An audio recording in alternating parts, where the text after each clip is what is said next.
Paramashivoham. Om Nithyananda Paramashivoham.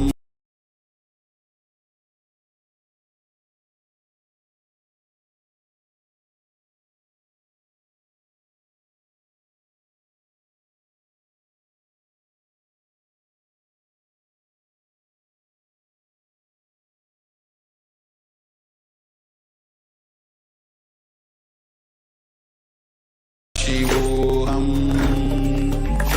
Om Nithyananda Paramashivoham.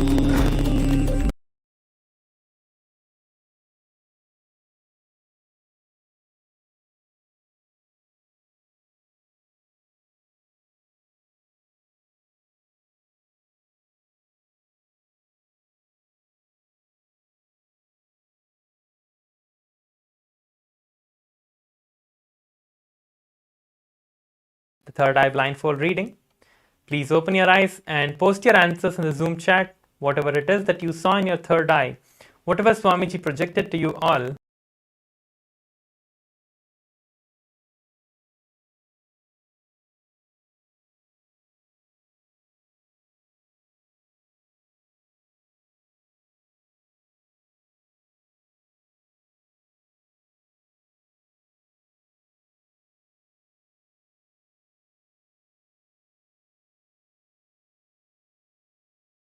Whatever it is that you saw in your third eye, please go ahead and share that.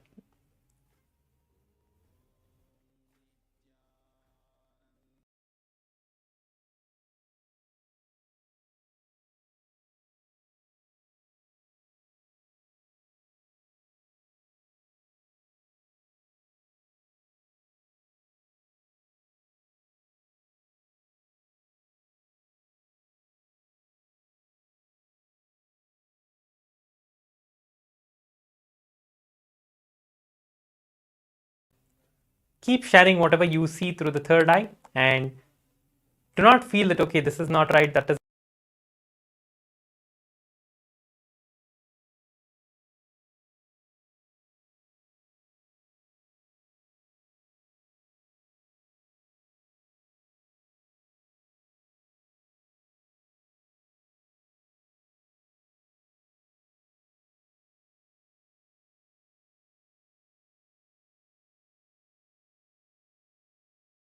we'll be moving on to the next session shortly.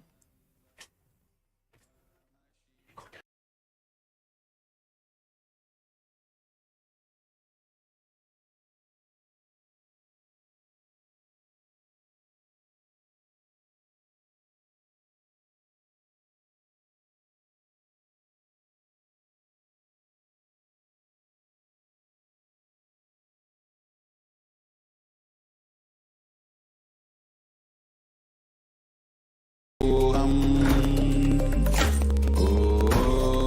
Nithyananda.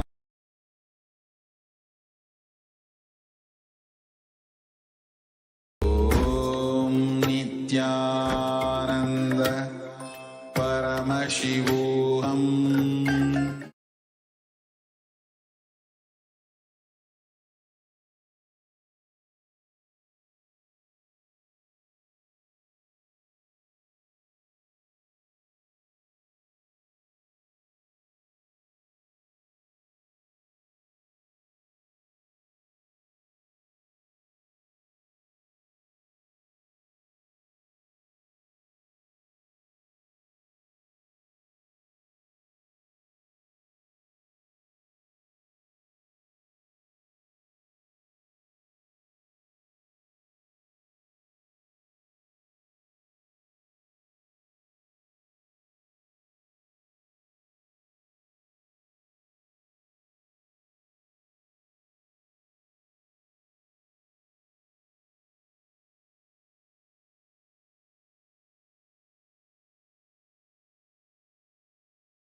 Paramashivoham.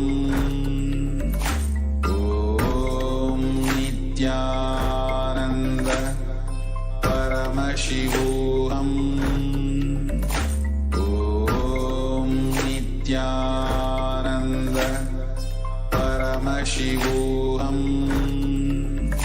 Om Nithyananda Paramashivoham. Om Nithyananda.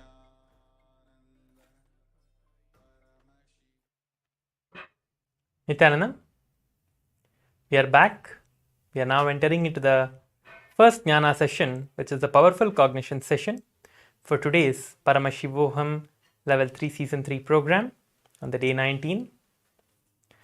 Let us enter into the jnana session. Today we are going to be learning about the Ahimsa Paramo Dharma, which is non-violence is the greatest truth, where nothing externally can violate us within. Swamiji always says that nothing externally can violate anyone. It is us letting that happen to ourselves and blaming everything around us because of this, because of this, because of this. Something has changed in my life, and having that violence towards life. So we are going to understand and learn how to manifest the liberation from this one powerless thought current that we have, and how we are going to manifest the powerfulness and the Paramashivatva inside us. Right? So now we are going to be entering into the jnana and listening to the beautiful revelations directly by Swamiji, the Supreme Pontiff of Hinduism himself, about the Ahimsa Paramo Dharma.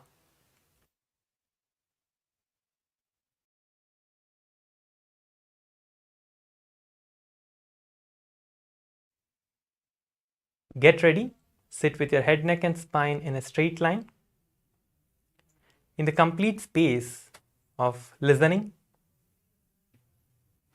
in that space of Upanishad, where you are listening to the Guru and imbibing the truths that Swamiji is going to be revealing in the video that we are going to watch.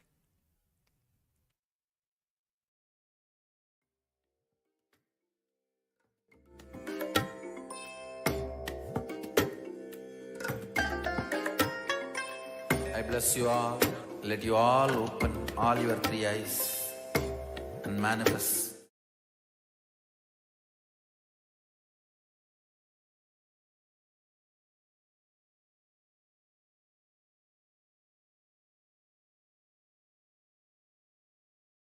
Understand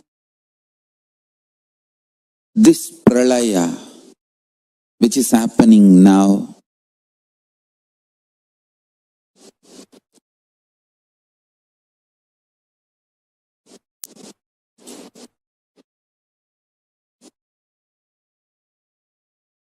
As some good news,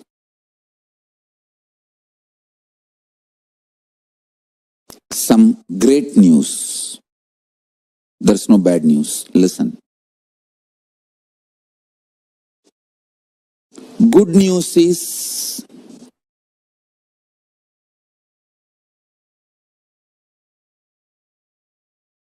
your mental setup, the mind you built,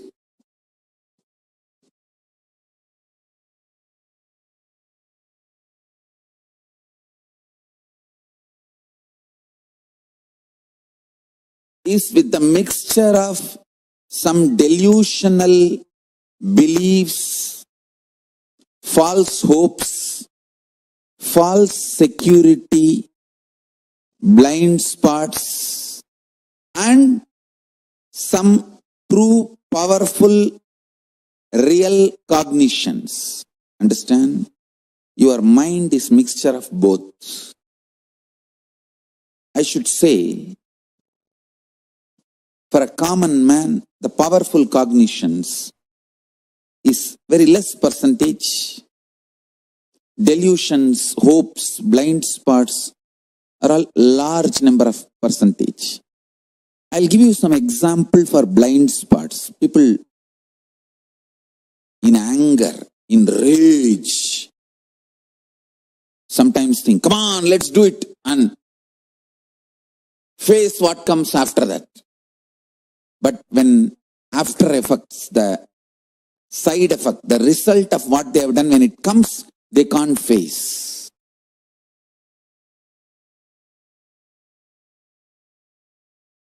That is what I call blind spot based mental setup.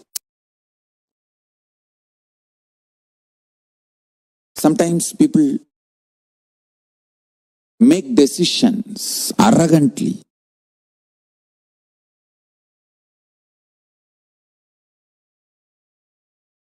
You can see even in Indian movies. Constantly this Indian cinema is teaching violence as heroism. Oh God.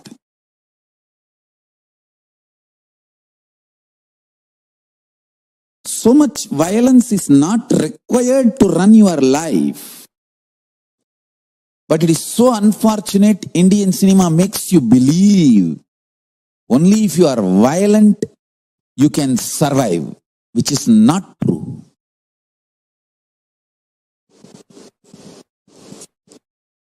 Raising the negativity, friction among the human beings and encashing the cheap emotions, triggering the cheap emotions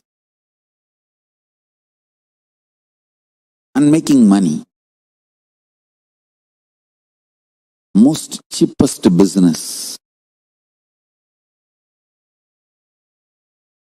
I've always seen in this Indian cinemas, the hero will tell, come on, kill that fellow, come what may, we will face it later. Actually, after that, when he is arrested and put in jail, he will not be able to face it. This is exactly they are teaching the Indian youth. Indian youth also behaves the same way. Come on, let's do it and face what comes after that. But after that, when it comes, they will not be able to face. The blind spot based thinking.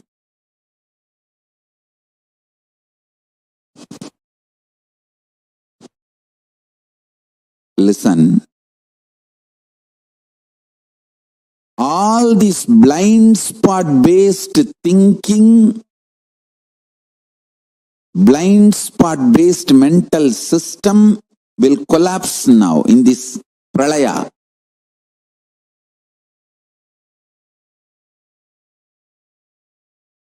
Actually, non-violence is the real heroism. We should teach our next generation how to take the non-violence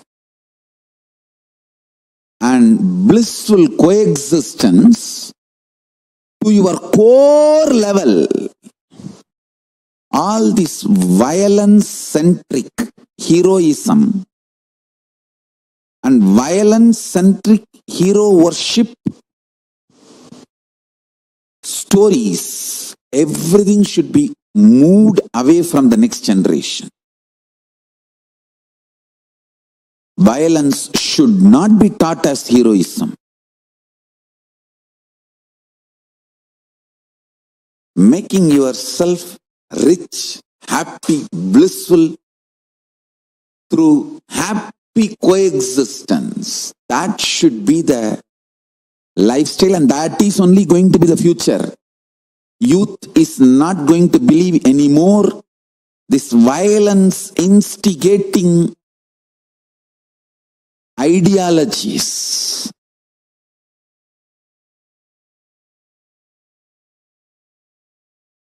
Tyaga, non-violence, unclutching, all these are not inactive, tamasic, inertia, lazy, tired, bored, withdrawn lifestyle. Non-violence means not only you will be non-violent, Ahimsa, established in Ahimsa, you will actively practice Ahimsa and enrich everyone to live Ahimsa. You will create an ecosystem where Ahimsa can be practiced with integrity. Understand? All the infrastructures needed to keep the non-violence Ahimsa alive. Media is the non-violent way of reaching out to people and telling the real truths and facts. Like media, education mechanisms, everything should be actively filled with the truths, ideas about non-violence, yaga, spiritual strength, powerful cognitions, all these great truths. Listen. Again and again and again. Many are trying to harass me through the social media and all other way, saying that, oh, you are teaching constantly non-violence, ahimsa, peace. Don't you see you are making Hindus weaker and weaker? Understand? If Hindus listen to what I am saying sincerely, they will understand I am trying to make them really stronger. Understand? Strength is intelligent way of existing. Strength is not violence. Strength is not terrorism. Strength is not conversion. Understand? Neither by conversion nor by terrorism any religion is going to survive in the future. Future of the religions is not going to be decided by their capacity of conversion or terrorism. No, that period is over. The next generation is not interested in conversion or terrorism. It is interested in living the life and life positive.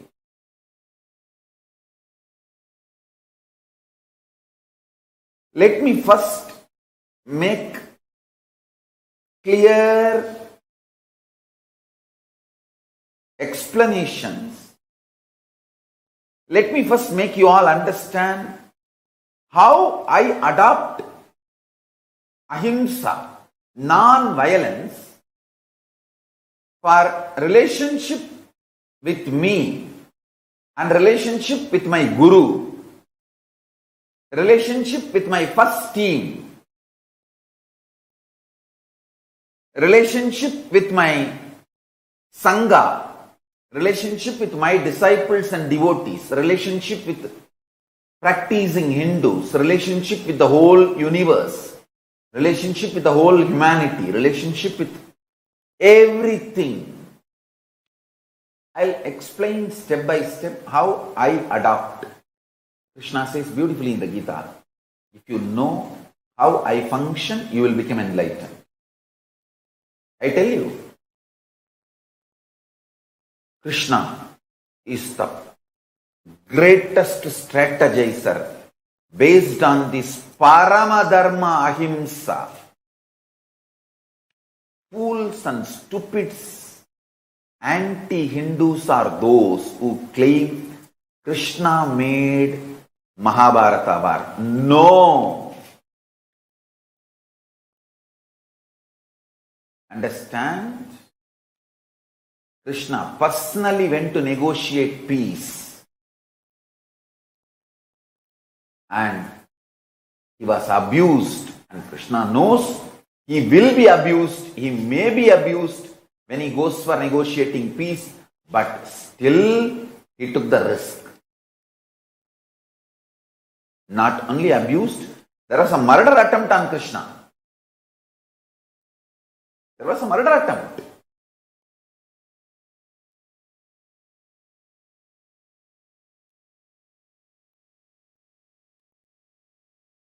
Krishna followed all the rules of an ambassador. Means coming without any protection, weapon, without any security guard, army, nothing. Just Nirayudha Bani, he came.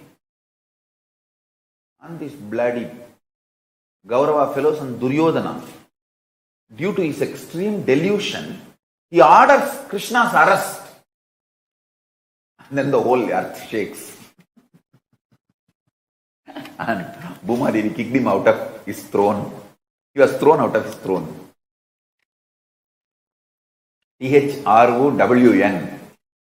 Thrown out of his throne. THRONE. That time itself Bhumadevi decided this fellow, this Duryodhana,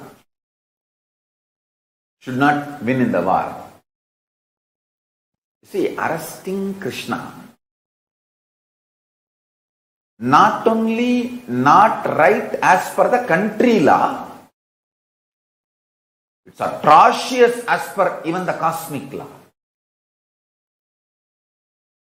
Both the way. And originally Hindu kingdoms are supposed to run by cosmic law. It is cosmic law which runs the Hindu countries. Cosmic law itself is adopted as a country's law.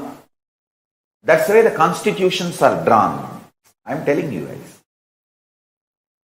When I read more and more the Hindu constitutions and Hindu criminal procedure codes,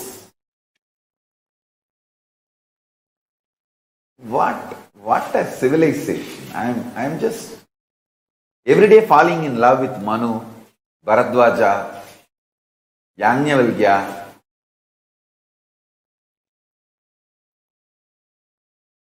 Core of me are Krishna. Our core which does the strategy.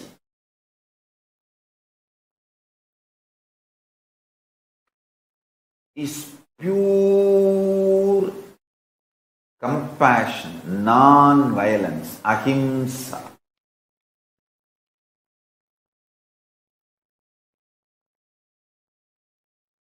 Janma karma chame divyam evam yovetti tattvataha tyaktva deham punarjanmanaiti mameti Arjuna. So listen. It's with extreme love and compassion I am telling you the secrets. Secrets of my success. And these secrets will make you successful. Never ever get frustrated about life. Never ever get angry about life. Never ever get violent about life. If you cut and check me inside, there will be 0% violence. Not even 1 iota of violence. That is the secret of my success. Now you should listen. All my kids, listen. I am sitting with you with my one hand on your shoulder and telling Kana, இது பரம ரகசியமடா, நல்லா கேட்டுக்கோ. The material, the metal, core stuff, out of which you are made, I am made, this universe is made, Paramashiva is made, that material is same. And the great news is, this material knows that we are all same. It is not that you need to build this enlightenment step by step. No. The material, which is you, your body, your mind, your core cognition, your individual identity, and what you call as your body, your mind, your privacy, your secrecy, your all the things. Whatever you call as you, closer to you. My mother, my father, my daughter, my sister, my son, my husband, my whatever, my friend, my beloved, my soulmate, or me. All this is made of certain stuff. That stuff and the Paramashiva, the stuff out of which Paramashiva is made, and the stuff out of which I am made, all of us are made. That stuff, that material is same.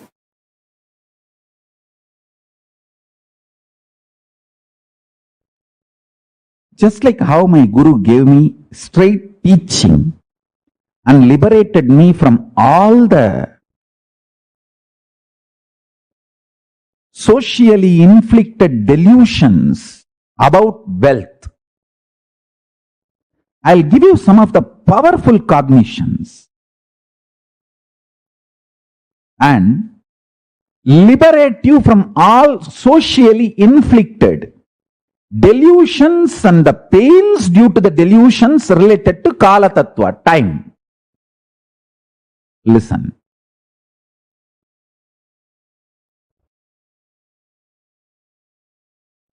Even death is okay, but don't ever become violent.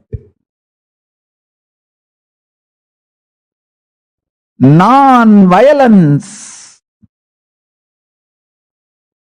is the best strategy even in the face of the death, because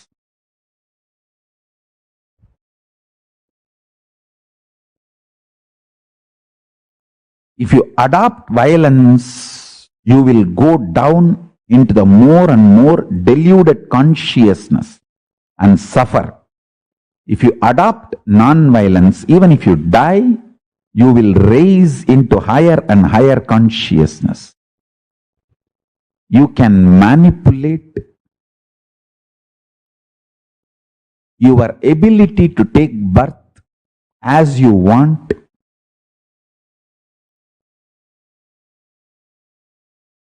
Your ability to enjoy life as you want by the pure observance and cognizing Ahimsa Paramo Dharmaha.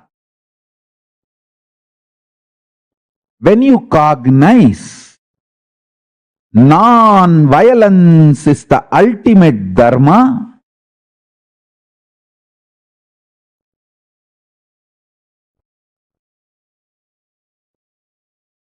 you have so many wonderful powers manifesting in you. You will master the higher states of existence, higher space of existence, because non-violence will bring tremendous strength and fearlessness. Every time you are non-violent and face the crises in your life, you will become fearless. Listen, non-violent response to every crisis removes the fear and strengthens your cognition, ability to cognize powerful cognitions. Now, just now, sit and listen and pen down this statement once more. Non-violent way of responding to every crisis in your life removes all fears from you and strengthens your powerful cognitions and your ability to cognize powerful cognitions and manifest them as reality.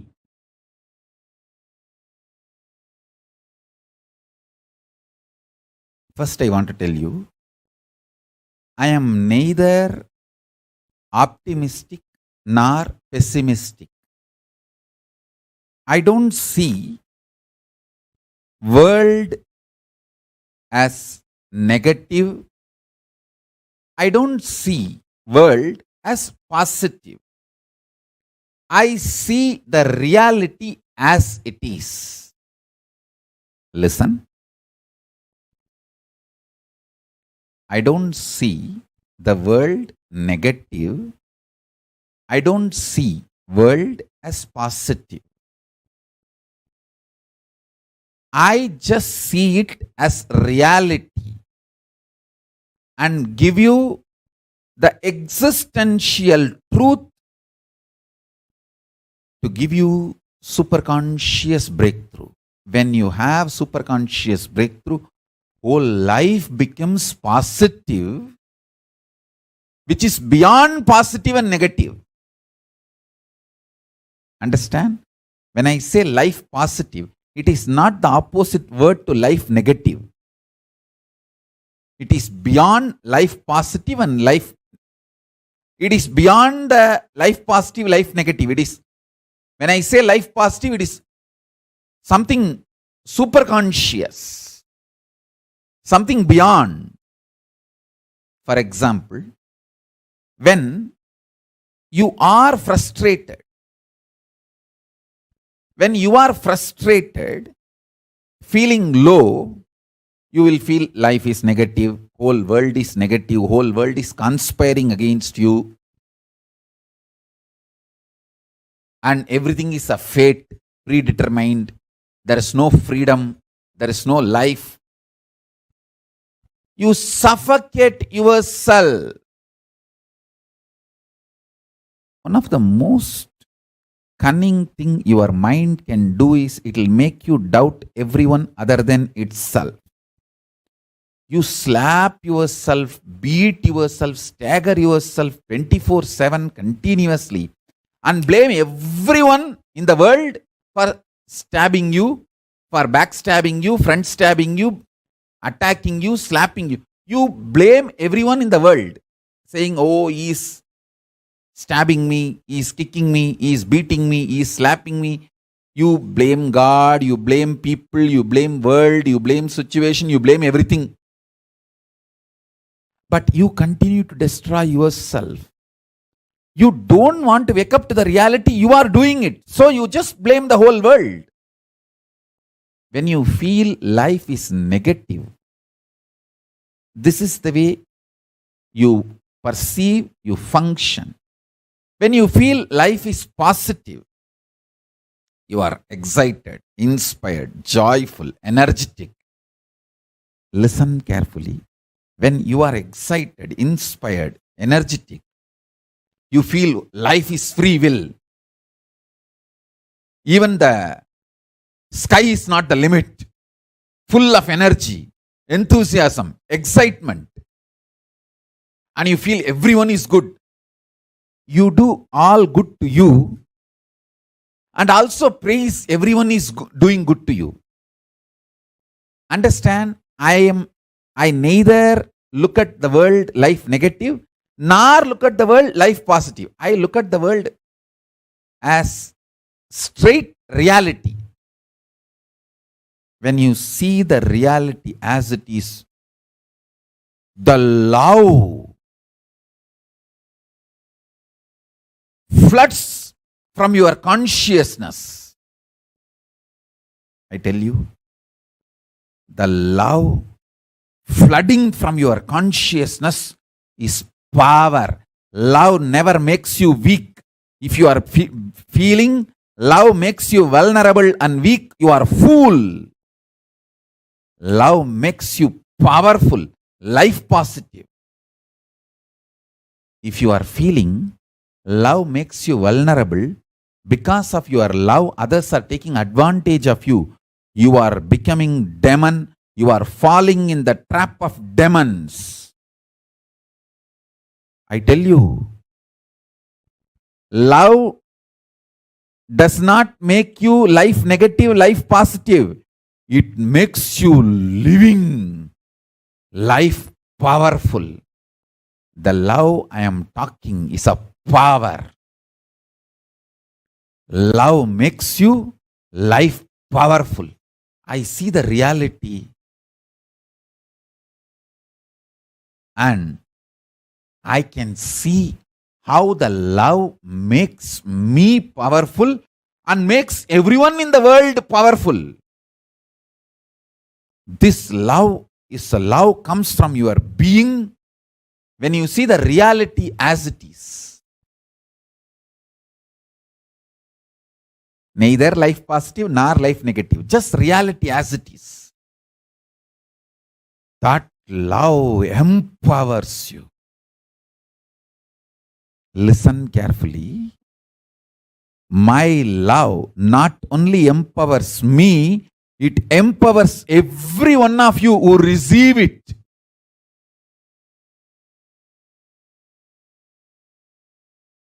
In multiple level, my love empowers you.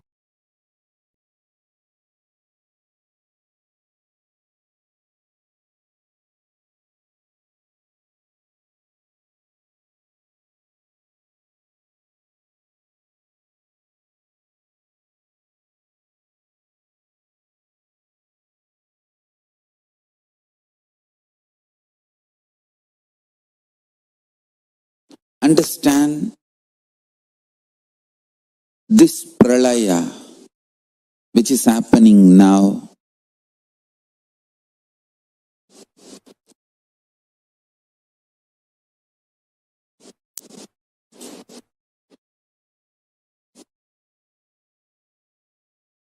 As some good news,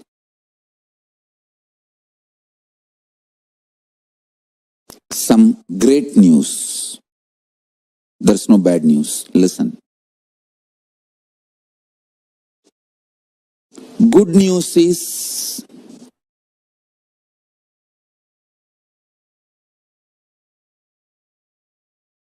your mental setup,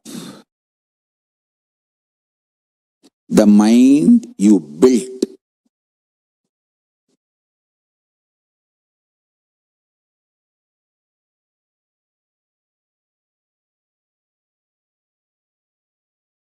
is with the mixture of some delusional beliefs, false hopes, false security, blind spots, and some true powerful real cognitions.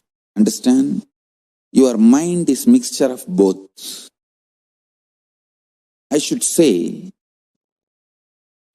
for a common man, the powerful cognitions is very less percentage.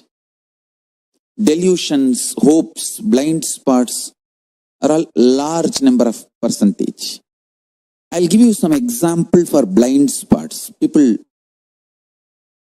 in anger, in rage, sometimes think, come on, let's do it, and face what comes after that.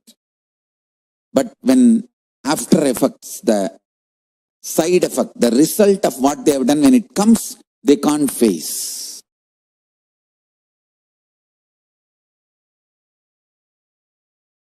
That is what I call blind spot based mental setup. Sometimes people make decisions arrogantly.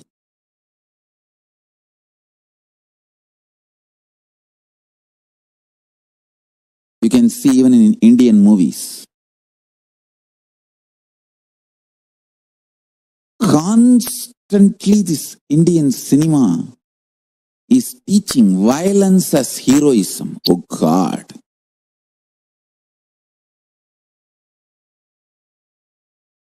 So much violence is not required to run your life. But it is so unfortunate, Indian cinema makes you believe only if you are violent, you can survive, which is not true.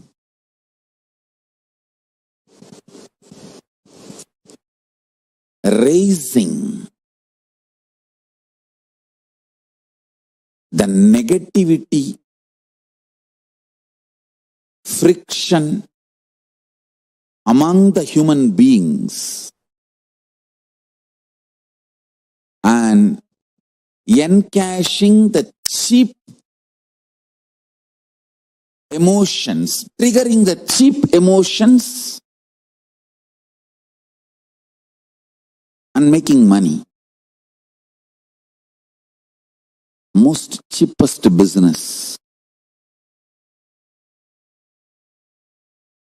I've always seen in this Indian cinemas, the hero will tell, come on, kill that fellow, come what may, we will face it later. Actually, after that, when he is arrested and put in jail, he will not be able to face it. This is exactly they are teaching the Indian youth. Indian youth also behaves the same way. Come on, let's do it and face what comes after that. But after that, when it comes, they will not be able to face. The blind spot based thinking.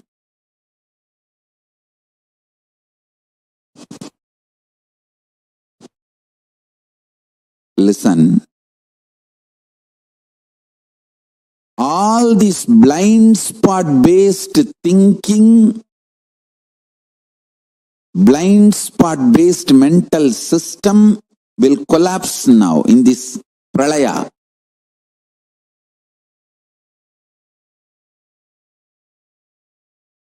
Actually, non-violence is the real heroism.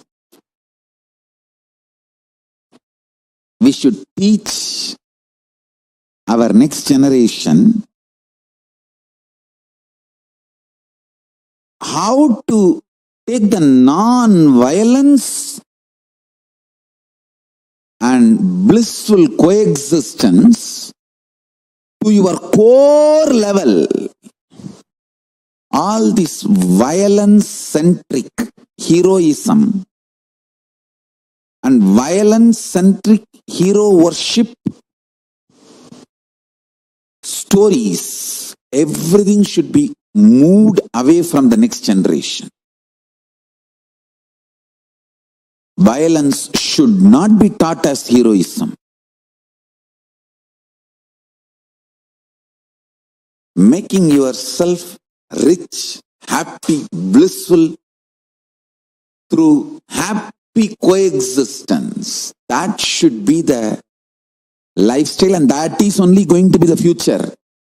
Youth is not going to believe anymore this violence instigating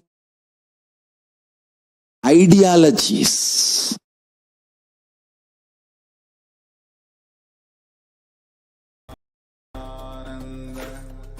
Paramashivoham. Om Nithyananda Paramashivoham. Om Nithyananda Paramashivoham. Om Nithyananda Paramashivoham. Om Nithyananda. We have witnessed the wonderful, the jnana which Bhagavan Paramashivam himself, Swamiji himself has given, which is Ahimsa Paramo Dharma. The non-violent is the ultimate cosmic law. So we have understood the very core principle of the non-violence. The Supreme Pontiff of Hinduism said, non-violence is just in a non-violent space and practicing ahimsa. It is not just ends there. You are not in like kind of establishing ahimsa. It is not just ending there. You actively practicing ahimsa every time and enriching people to practice in ahimsa. That's the non-violent, the actual meaning of non-violent. See, we all should understand that the 99.99999% of us understand that I would say, like, it is the same as the universe, or same as the person you are seeing in front of you. But one more thing, the beauty is that 99.999% also knows that it is same as the person which is in opposite to you.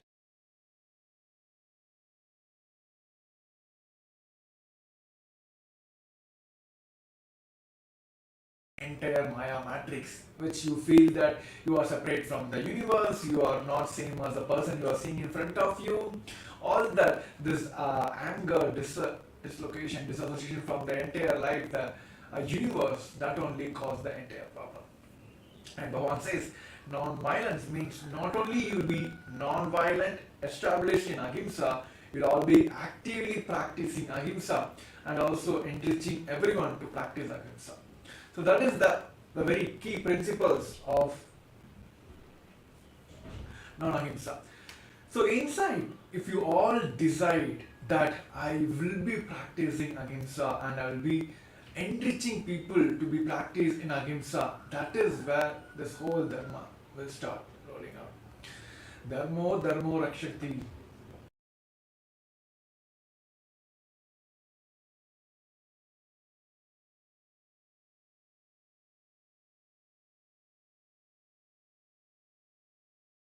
Establish ahimsa, to establish dharma, he have connected everything.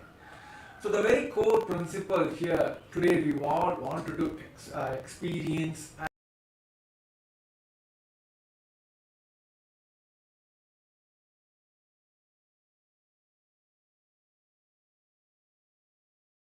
internalizing exercise. We all be working on the patterns, the boredom pattern which is causing us to always disassociate from the entire universe. So just we're going to enter into a internalizing exercise.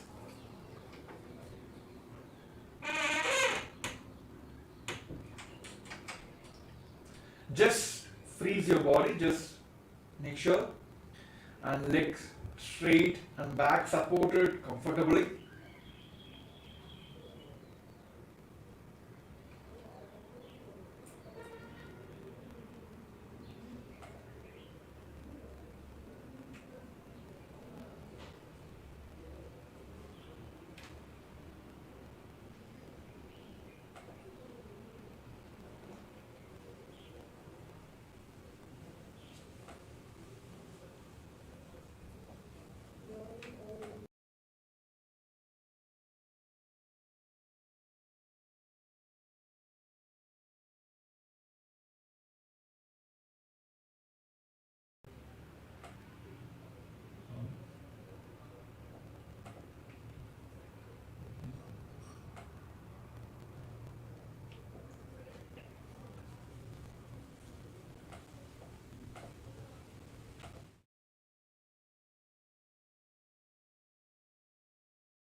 Paramashivoham.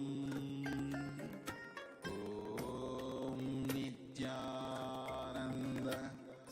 Paramashivoham.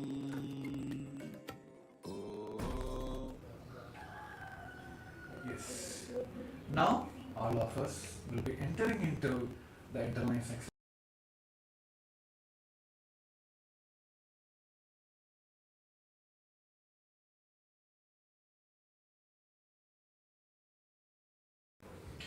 So, it is going to be a 5 minutes exercise. I request all the participants to be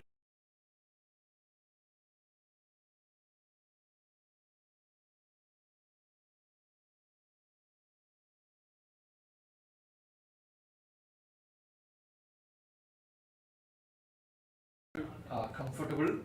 Just sit in a relaxed position and make sure you're not moving here and there.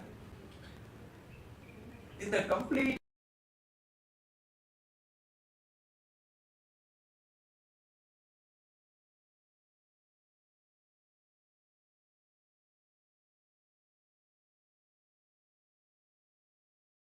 deeply as possible.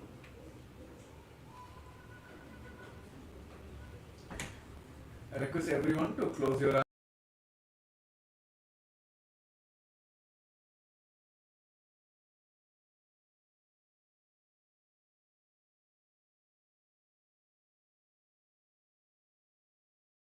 Possible and as deeply as possible.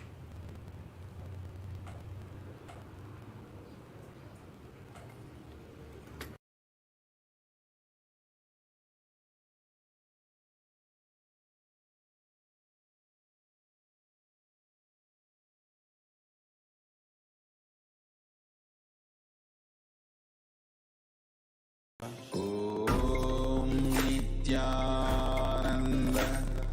Paramashivoham.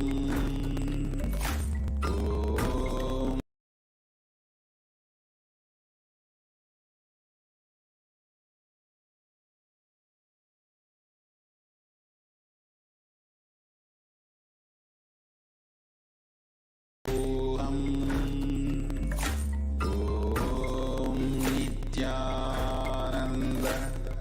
Paramashivoham. Om Nithyananda Paramashivoham.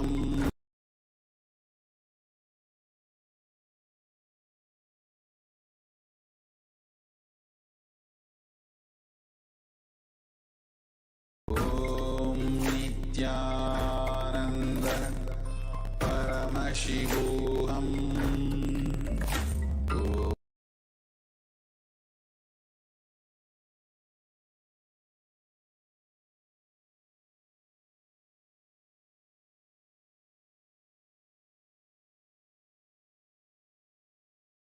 Om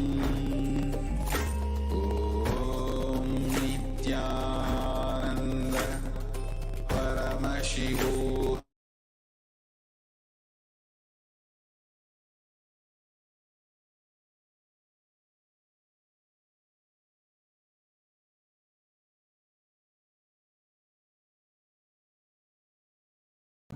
Happening inside you. Unclutch from the boredom.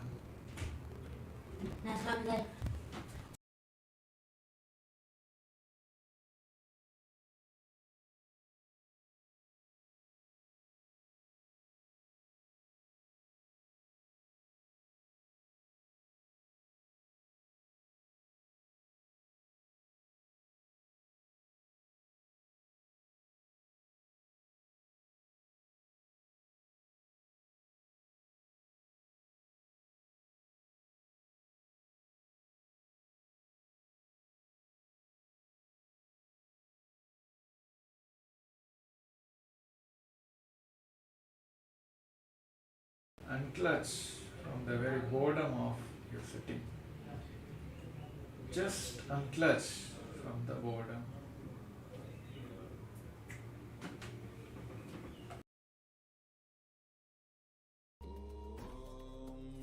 Nithyananda Paramashivoham.